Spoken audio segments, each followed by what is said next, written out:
প্রায় ৮০-র উপরে সংস্কারে, তার ভিতরে বেসিক কতগুলো পয়েন্টস আছে যেটির সংখ্যা 19টি, এবং এখানে আমরা সকলে সিগনেচার করছি।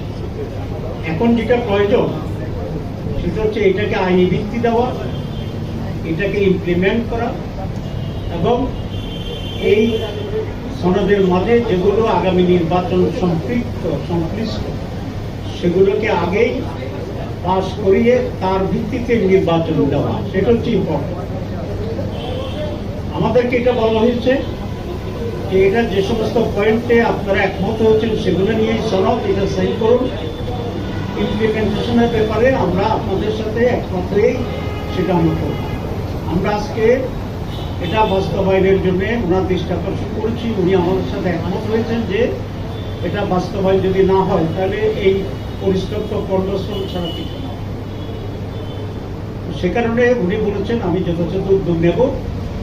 আমরা সেখানে বলেছি একটি আদেশের মাধ্যমে এটাকে সাংবিধানিক মর্যাদা দিতে হবে।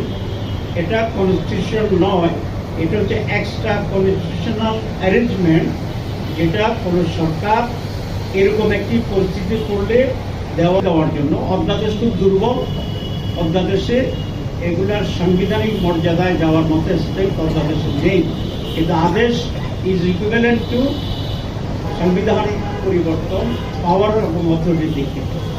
ইতিমধ্যে অনেক এক্সপার্ট কমিটি, ঐক্যমত্য কমিশন তৈরি করেছে, তারা বৈঠক করেছে। আমরা আমাদের এক্সপার্ট কমিটির সাথে বসেছি, আমাদের এক্সপার্ট কমিটি আবার ঐক্যমত্য কমিশনের এক্সপার্ট কমিটির সাথে বসছে, এখনও সেই বসা অব্যাহত আছে, এবং সকলেই এই পরামর্শ দিয়েছেন যে একটি আদেশের মাধ্যমে